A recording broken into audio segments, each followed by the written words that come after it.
Closer to home, the focus shifted from partying to celebrating with families.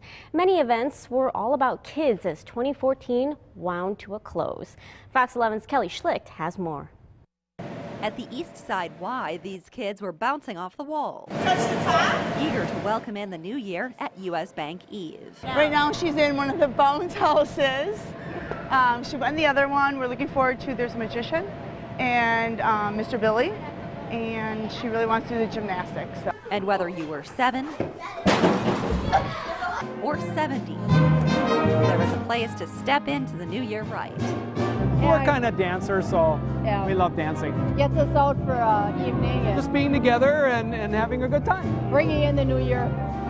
The Kroc Center hosted a dance for senior citizens featuring the sounds of a big band. While these couples laced up their dancing shoes, families laced up their skates at Cornerstone Ice Rink. For the last couple years now, we just decided to kind of do stuff with the kids instead of going out. And last year we stayed home, and this year we decided to just go do something. Gliding smoothly into a great start to a new year. Kelly Schlicht, Fox 11 News.